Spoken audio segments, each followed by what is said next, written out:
Good morning, good afternoon, or good evening, depending on where you're listening. Welcome back to AI and the Future of Work. This is your host, Dan Turchin, advisor at Insight Finder, the system of intelligence for IT operations, and CEO of PeopleRain, the AI platform for IT and HR employee service. Each week, we share conversations with entrepreneurs, thought leaders, investors, and journalists who are defining how we'll live and work for the next, say, 30 years. If you enjoy the podcast, please give us a like in your app. If you have feedback or guest suggestions, contact me direct, dan@peoplerain.io, peoplereign like the reign of a king or queen.io. Now, today's guest has the dubious distinction of being our first three-timer on the podcast. Tiernan Ray joined us first in October 2019, then again last December. I always enjoy our conversations, particularly the ones that aren't recorded. Tiernan's an accomplished technology journalist whose work has been featured in publications like ZDNet, the New York Times, Barron's, CNN Money, Fortune, and Bloomberg. He famously launched coverage of machine learning for Barron's way back in 2015 with a cover story called The Cloud Chip. I invited Tiernan back on the show because, as frequent listeners know, we've been exploring AI ethics in recent episodes. We've had some great conversations with the likes of Dr. Mark from Dataflock and others like Ciro and Jacopo from Tuso, now Coveo. Tiernan published an insightful, roughly 10,000-word treatise about 6 weeks back on the ethics of AI for ZDNet. He also published its companion piece, AI in 60 Seconds, which is a paltry 1,200 words, but also includes lengthy footnotes. I read almost everything published about AI and ethics, and I can say with confidence these are two of the best researched, most comprehensive surveys of this evolving field. We will link to both in the show notes. I encourage you to read them. Without further ado, it's my pleasure to welcome Tiernan back to the podcast. Tiernan, let's get started. Why don't you share with our guests, what are you working on these days? And maybe also, how has work life changed for you since we talked last December? Thank you so much, Dan. It's a pleasure to be here, and it's an honor to be on for a third time again. And I'm really grateful for the attention you gave to the two articles you mentioned. These are things that are near and dear to me, which are, in general, exploring the theoretical and basic science of AI and related fields to try and get to some core questions, the kinds of things that you're interested in as well, about ethics, about how do we understand AI. So I'm spending a lot of my time these days looking more at some of the basic research, the R&D, and looking at even at theoretical work by folks both in academia and in industry who are exploring the boundaries of what AI is and what it's capable of and how we understand it. And as far as work, I'm working from the home office like most people. I'm freelance, so I'm not waiting to go back to a place, but I'm really grateful that in New York City, you can now go to more establishments with your iPad and sit and have a cappuccino in the middle of the day and enjoy the sunshine and be amongst people, because freelancers get their society from the man on the street, literally now the person on the street who's out and about. So I'm grateful that things are easing up a little bit in New York. Well, I'm in California, you're in New York. We're in two of the states that were the first to lock down, and now we've fully reopened, which feels pretty good. It's something I always ask you every time we get together is what's the state of journalism? And then corollary to that, how has the pandemic changed patterns of content consumption? Yeah, we're seeing these big experiments now with Substack and the like, all these sort of freelancers turned stars who supposedly are making millions on these platforms. And I guess the jury's still out. There's been some writing, in the New Yorker and such about whether Substack is the answer to journalism.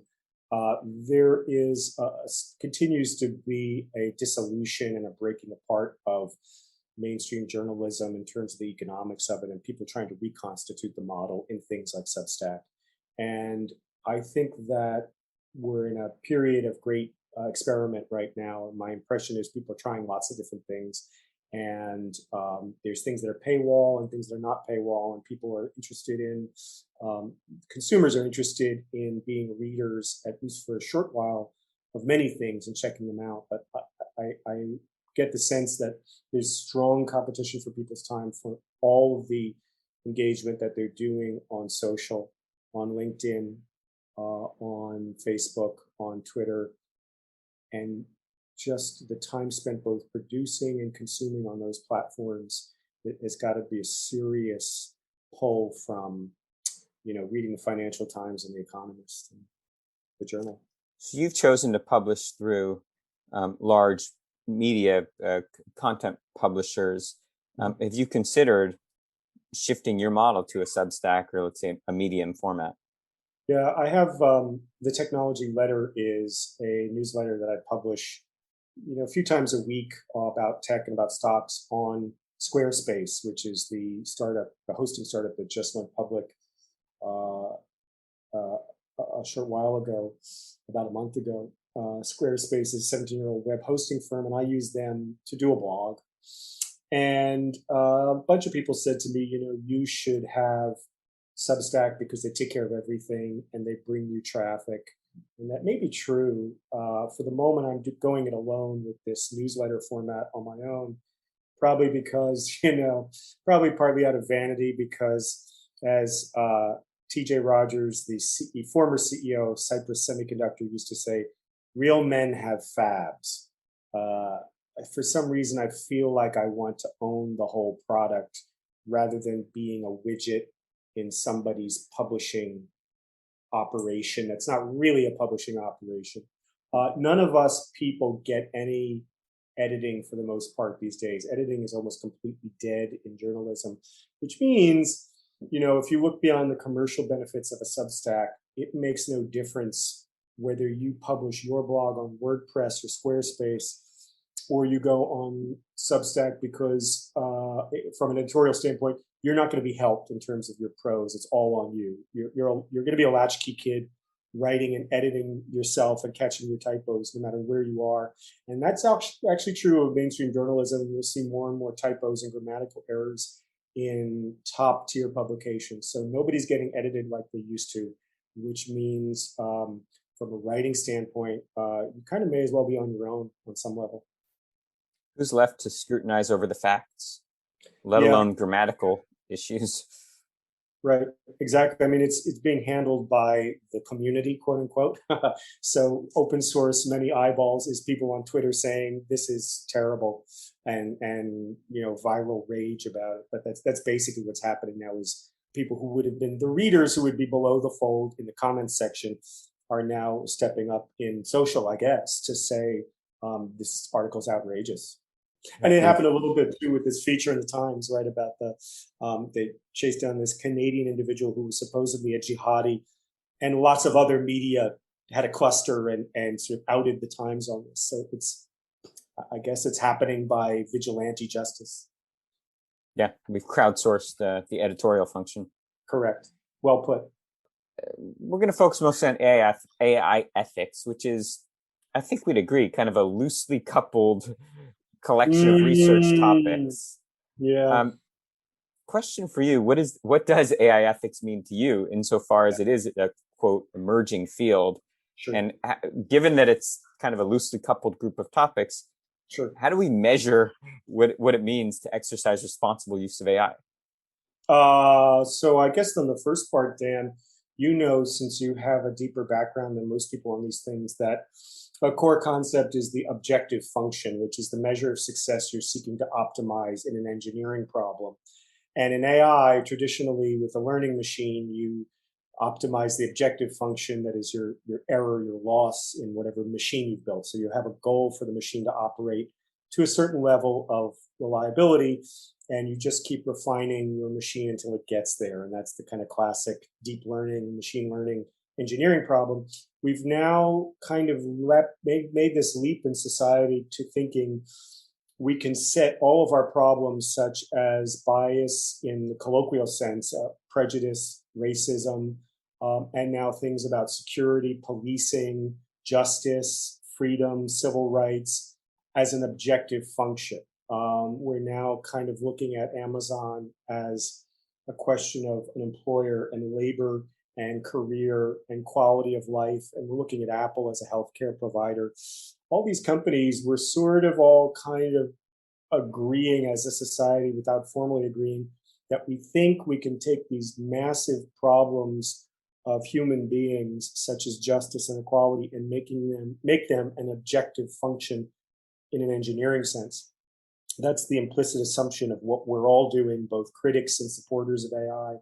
And once you do that, it raises a lot of questions about how you define what you think that objective function is, what you think the measure of success is. What do you think is supposed to be the objective function of policing for a safe community versus policing that is just and fair towards all members of society, free of bias, free of prejudice? And I mean, it's just staggering that we've made this leap, because I think if you went back 20 years, the notion that we were setting an objective function for a deep problem of justice, social justice, would have been like startling to people.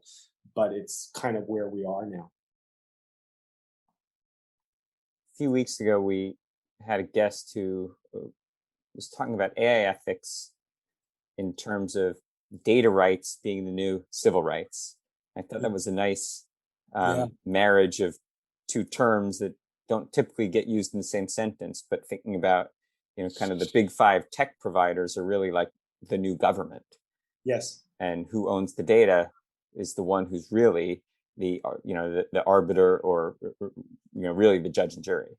Correct. And you're inside of Twitter, let's say. You generate 280 character things on a daily basis. On some level, to play devil's advocate, I, as Jack Dorsey, own your behavior. You have created inside of my machine. So where do you exist? You exist in my machine, which means what right do you have to your behavior? I think people who are idealistic would like to say I'm still me, but we've now gone beyond my photos being appropriated to my behavior is created inside the matrix, if you will. And I mean, on some level, there's a perfectly valid argument for the owner of the matrix to say, I own you because your behavior was created in here. Never in history. I mean, there are 5 dominant platforms that literally manipulate your thinking based on what they put in your feed. Sure. This is just, a cataclysmic shift in how the populace is fed information. Right. And the classic view from someone like Roger McNamee, who wrote this wonderful book, Zucked, was that this was a distortion or an aberration of communications, that, by manipulating people with the quote voodoo dolls. He documented wonderfully all these techniques, right, that are used by Facebook. But in fact, I think that's kind of got it backwards. The whole point was for you to be inside an ad machine and to be the mechanism by which an ad machine, retrieves the buying signal of advertising.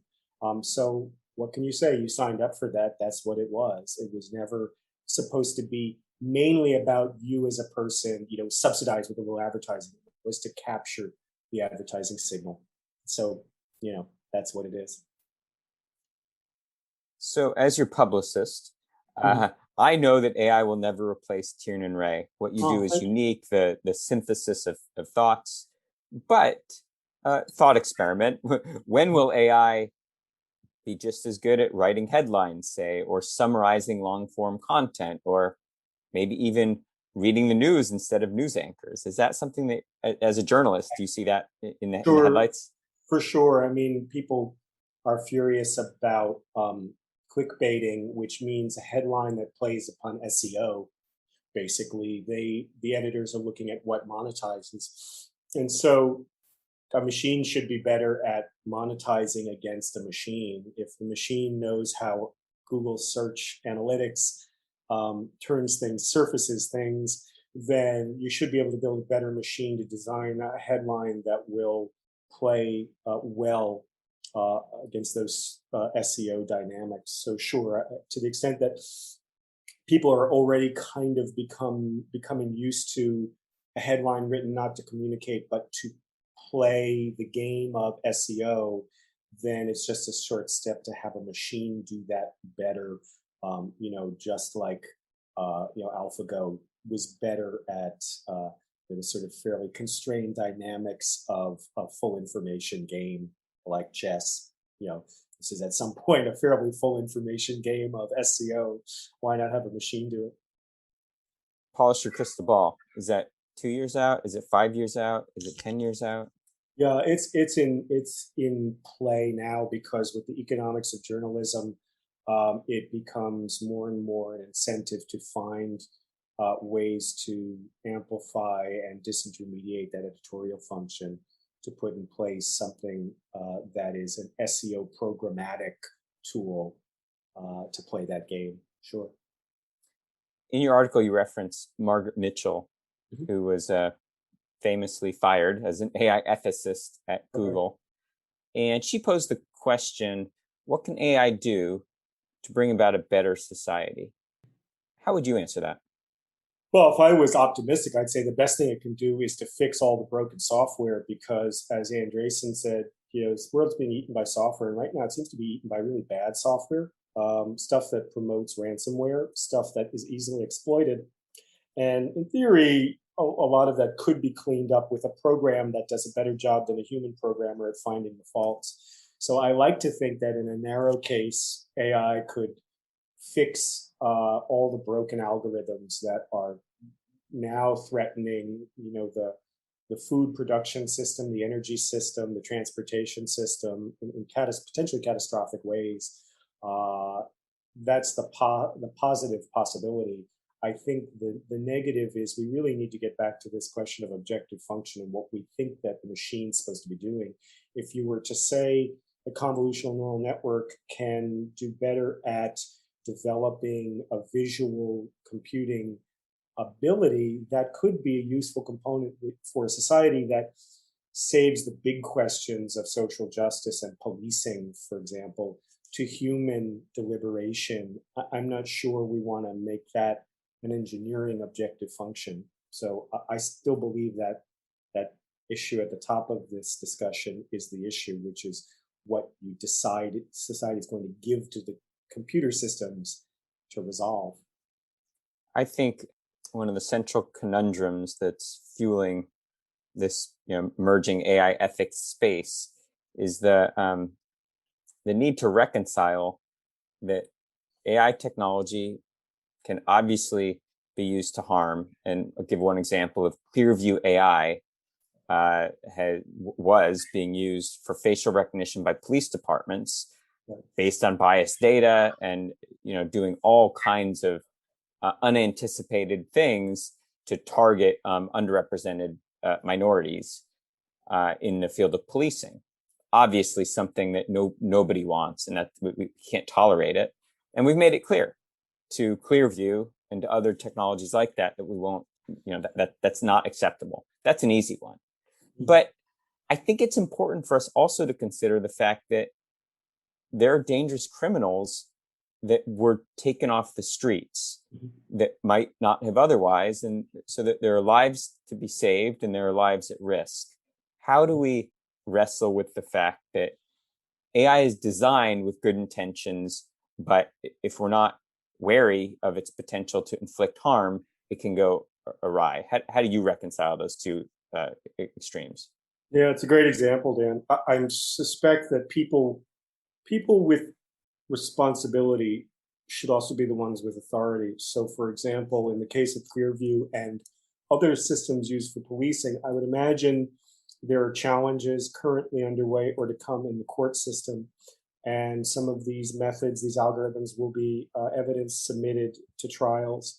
And there will be a discussion about what's allowed. And there will be precedent set for what can be used in a criminal trial. And the reason I say that is, I suppose people in court systems and by extension, duly elected representatives, to the extent they have responsibility for the consequences of judgment, incarceration should be ones who are in a position to have some authority about how these tools are used, not to absolve the average citizen. When you sit on a jury, you are responsible for someone's life potentially, and so you should be concerned as a citizen about how this is being used.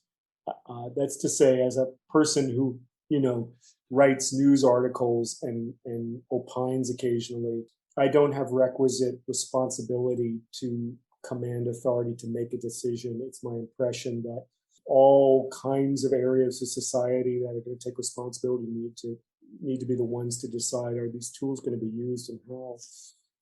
And in a small sense, there's just going to be legal precedent. Can we really submit a facial recognition system that scanned a book of known felons to identify this individual in this crime? Is that acceptable? Is it legal? And that's my understanding, is that still the jury's still out. Famously, Amazon's AI identified, I think it was about a fifth of members of Congress as being known criminals. Right. Nice. And there's a perfect example of a company that in that case had no responsibility, meaning Amazon was not going to be in any way up for the consequences of, let's say, potentially destroying people's lives. They were up for potentially crowdsourced outrage, but they were not in a position to take responsibility for what happens if you misidentify someone, in the sense that potentially judges or police officers or someone could be responsible for a mistake. So that's a perfect example of kind of cavalier use of technology, where you take authority, but you don't have responsibility. I like the framework that if you have responsibility, then you should have authority. That makes sense. I continue to think that the notion that the traditional form of government is appropriate to regulate these new technologies is just antiquated. And particularly, if you look at the much mocked recordings of Congress interrogating Zuckerberg, I mean, it's just comical to think that that's the seat of power where laws about AI are being made. But that does beg the question. So if we're moving into kind of a post-government need for regulation of technologies like AI, is it the big five that should have authority for regulating the technology that they create, or how do we monitor the monitors? Yeah, they should not have authority for grading their own homework, so to speak. They will, however, I think increasingly play that role by kind of elbowing their way in and saying, we are the ones who built it, we understand it, and so we want several seats at the table to regulate these things. It doesn't seem like that's going away because, we have a literacy problem, Dan. Most people, including elected representatives, have no idea what about AI and how it functions. They don't understand the machine. There's a literacy gap. And so who else are you going to turn to understand the machine that you're trying to regulate? It's the ones who built it who understand it. If you had suddenly, all of society's big questions being driven by Shakespeare's sonnets, you may be able to read Shakespeare, but you probably wouldn't understand it. So you bring in a Shakespeare expert and they would be dominating the conversation. I mean, it's a huge literacy gap. And so the ones who are most literate are naturally going to have an outsized role in saying, we're going to, quote unquote, help you to regulate these things. I've advocated in the past for kind of a social form of regulation of AI that might look something like, restaurants get scored, their hygiene gets scored, and the public can decide whether or not to eat in a restaurant, based on their hygiene score. Similarly, I think algorithms need to have a hygiene score, and I think rather than any kind of government, FDA, et cetera, attaching a score to these algorithms, I think it should come from the users who are impacted by the algorithms. Is that a fanciful notion, or do you think that kind of thing could evolve? I love the idea, but I don't know quite what the users know, because again, I think most people are illiterate and I don't think they understand what they're dealing with. And as you know, people in deep learning, as Norbert Wiener pointed this out 60 years ago in his book on cybernetics and in a follow-up article in Science magazine, even the people building the machine don't fully understand on long time scales what they're building and what the consequences are. So if they don't understand fully what the consequences are, then for an average individual who has no idea what deep learning is, it's sort of does not clear to me how they could ever rate the system, because even if they could understand today kind of what it's doing, could they really say what the long range consequences are of it being set in motion, where there are timescales in which outcomes are unexpected and surprising? I think one of the bedrock principles of AI ethics is that whenever an algorithm and some data was used to make a decision on your behalf, Right, it's transparent. Just right, literally the fact that a decision was made on your behalf in an automated way. right. Is there such a thing as, somehow requiring any Mhm. software that uses AI to Yeah. disclose that the decision was made, and then soliciting feedback from the person who the decision was made on behalf of? So I like in that. other words, Yeah. you don't need to be a technologist to know that if your loan application was rejected, and you feel that was unfair, you can at least share Sure. feedback about how the algorithm performed. Sure. Again, I wonder. I love the idea. I wonder on what basis I, as an individual, would say something, because I have been up against systems that are, banking systems or whatever, where it was a black box and the outcome was I wasn't happy.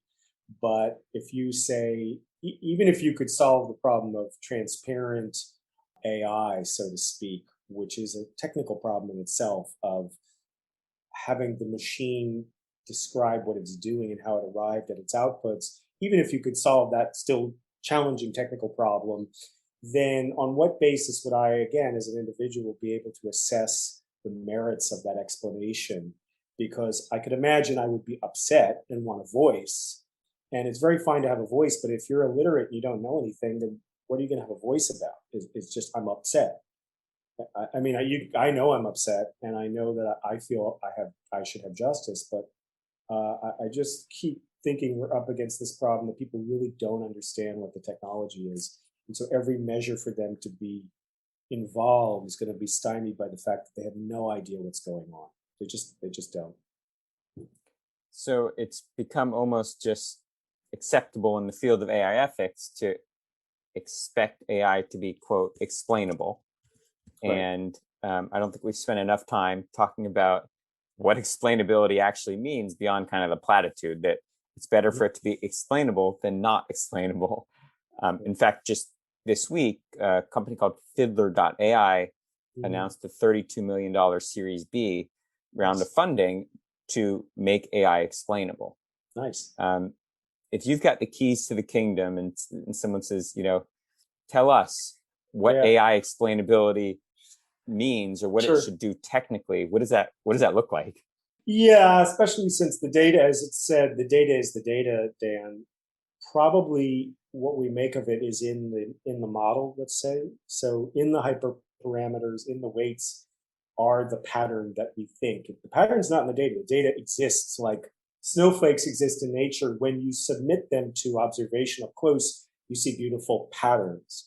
So we're always behind the machine we've built to detect what we then sort of, in a kind of superstitious way, ascribe to nature, but it exists in our perception. The beauty is in the eye of the beholder. Our information is in the eye of the scanning machine and the neural network. And so we're really explaining what we've already got, which is we built this machine. It, as they say, boils the data and it creates information as a result. Ta-da! Well, okay, so we built a machine, and where are you going to go from there? All we know is we're taking an input and producing an output. And based on that, we have a regression model, or we have some kind of model that tells us this is how we're going to solve policing, or this is how we're going to solve loan applications. Some people understand it, some people don't. And that seems to be the main divide. You went pretty deep on this in your article, which I really appreciated. It was more than just the survey course. And on the topic of explainability, is it even feasible to take a deep neural net and have any one or thing or piece of software unpack what went into an automated decision, across potentially millions of layers of a neural net to be able to explain the outcome and justify how the inputs relate to the outputs. It's still challenging to do that in practice, and I suspect that we need to, implicit in there is an assumption. You're never going to say, how did it find this out? Again, about the data is the data. You're going to say, how did it transform this into this output? And so it's better for everyone if we start a society talking about machines that are transforming our reality. They're producing from whatever we submit, pictures of dogs and cats, a score. So we're filling the world with products that we call scores, and they're probability scores. And sometimes they're multivariate, sometimes they're a simple binary regression, but we're filling the world with scores, and we've decided that's how we want to fill up the world. And if we look in that sense, maybe we could start to have a discussion about, you built this thing to take this input and transform it into this output. You took people and you transformed them into a score, criminal or not criminal. That's maybe useful, because to me, that's more, in this case, it pays to be really literal. That's what you're doing. You've created a score out of the raw material of people's identities or people's images. So you're filling the world with scores. Is that what you want to do? Maybe. I mean, to your point, maybe it helps security, safety, all kinds of things. But it would at least be maybe better to be literal. And then you could talk about the internals of that machine. How does it transform? How does it, come up with an average using the data distribution, and sort of be a bit more precise about what's actually going on? I think the opportunity for Fiddler and others is it's almost a UX problem. It's taking inputs that can be very complicated and hyperparameters that are very complicated and somehow trying to abstract out the things that are human understandable to those who are impacted by these decisions. I mean, does that seem like the right way to approach the problem of explainability? I suspect it's like Schrodinger's cat. By the time you've touched it, it's dead, or it's alive, but it's not the thing. It's not the uncertainty. There's a probability in there, which is the machine in flight, in motion, which is really its existence. Once you've tapped it out kind of through a side channel to explain it, you've created another thing, which probably isn't the machine itself. It's probably this thing you've presented to kind of make people feel better. I question whether that's really getting closer to what's going on. I suspect what's going on is not explainable on some level, or it has to be explained in terms that you have to come to kind of as a person, as a human, orient yourself to. You have to start to understand how a machine can formulate probabilities and how that is itself the product, not what is explainable to you in colloquial terms. I mean, you can't understand a car entirely by analogy to moving your feet. You have to at some point understand an engine and how it moves, and torque. You have to understand these concepts. So you have to become accustomed to a machine because it's a manufactured artifact. There's no way around it. It's the same for AI. It's a good analogy. Thankfully, you don't have to be able to explain to a cop how an internal combustion engine works in order to have a license to drive. You don't, but you know certain things that are part of the danger of driving, in terms of things that can happen to the car, damage to the engine block. If it's an internal combustion engine, you know that there are dangers of sparks and fire. All these things you know without building a car. Just as a driver, that you're careful. And when you go to every time you go to the mechanic, you get kind of a condescending explanation of what you didn't know, and you learn a little more. But you do have to learn some things before you use these tools, and then you learn as you use them. Now, you reference the work of scholars like Vinay Prabhu, who's the chief scientist at Unify ID, Right. who posed this intriguing phrase that we're witnessing potentially an industrialized invasion of privacy. Talk to us about the ethics of how data is collected, and how can we mitigate the potential impact of this, what I think is a very appropriate term, the industrialized invasion of privacy? Well, it's funny because he was talking, Prabhu was talking about, for example, Clearview and others appropriating images from Flickr, and they were images that were appropriated by being scraped, and so nobody ever gave consent. On some level, everyone has become an exhibitionist, and their images are out there unless they're password protected. And so there's a lot of stuff that can be scraped, and maybe even if that's illicit behavior that needs to be prosecuted, you could ask about, the kind of cavalier posting of your information on the internet in ways that can be appropriated easily, and what the judgment is involved by every human being in doing that you've made yourself exposed. So I think there's some discussion has to happen about just people wanting to be exhibitionists in the modern world.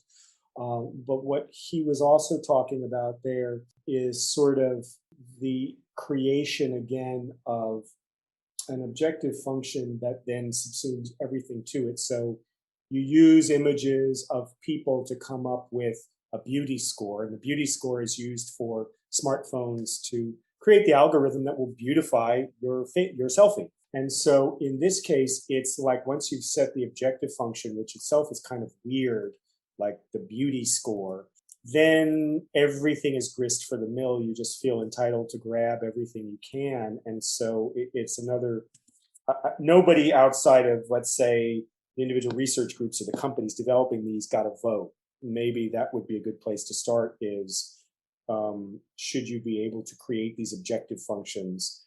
But that is clearly what drives the bus. You set an objective function, then everything else is material you use, and you justify, well, we got to train this thing. But nobody ever told you, outside of, let's say, a corporation, we want you to develop a beauty function, and we're willing to have you appropriate any amount of material to do that, to train that network. So what's better, scraping images from, let's say, Flickr, yeah, or training the world's AI on, let's say, ImageNet, which is a curated data set? You could argue that one either way. You could, and there's a third possibility, Dan, which is Facebook recently came up with this, I guess sort of entirely ethical data set where they asked actors to pose for images and for video, and they use that as their training set. So as all these people were paid, they were given a release, they were told explicitly what was going to be done with it, so that the machine would have images of people with no unethical means of appropriation. And it's possible also to imagine in future that you will have entirely synthetic data sets where training comes from, I guess, let's say, physics-based composition of human images. So there's other possibilities as well. I think that you're going to continue to have, as long as people are exhibitionists, you're going to have appropriation of their information, and you're going to have it used for objective functions to which nobody ever signed off other than the person who's making it. I got to get us to a stopping point. I know it always feels like we're just getting started, and this is a weighty topic. That's good. But I got to get one last question in for you, and that's sure. Fast forward 5 years. So you and I are having a more mature version of this conversation. What are we talking about in 5 years?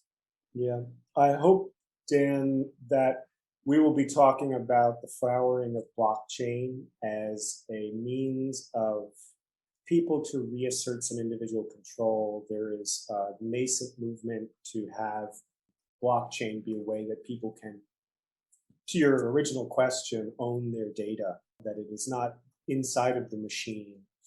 And I imagine it sort of as a protocol, that's a new protocol at layer 4 through 7 of the internet, where it's people's personal protocol, and anything that is extracted has to be negotiated with them to get their permission. You can't just be an advertising machine that immediately owns their cookies and their behavior. I hope that's something that in a few years from now will be something that has emerged, that you say, wow, that's really a force now, is something blockchain based, sort of similar, that is restoring some control, maybe to individuals. That's a great idea. I haven't heard that before, but the idea of introducing a personal protocol top of the traditional networking stack. You have HTTP for reaching a URL, right? Why not have an individual's personal protocol where instead of do you accept cookies, every single interaction has to be negotiated with the person holding all the keys to, it's a completely opt-in, right? You have to ask them to do anything, meaning you, the the app, the entity, the server, and every person gets to be opt-in first and say, do I really want to do this? In 5 years, will you as a consumer know when an automated decision has been made for you?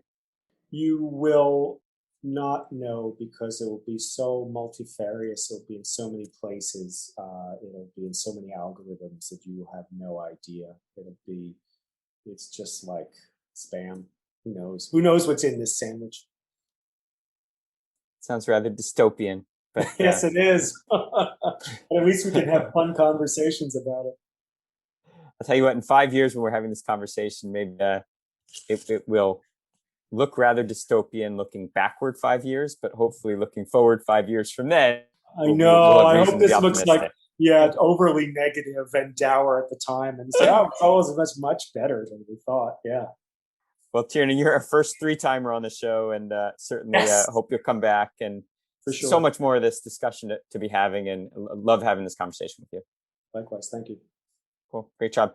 Anything that you'd like to share with the audience in terms of how to follow your work, or anything you'd like to share in terms of social properties, or how they can get in touch with you? I just check out, if you have a moment, thetechnologyletter.com, www.thetechnologyletter.com, if you have any interest in business technology. Tiernan, as always, great catching up. Thanks, Dan. And we're going to wrap up for today. This is Dan Turchin, your host of AI and the Future of Work. Always great talking to Tiernan, and back next week with another fascinating guest.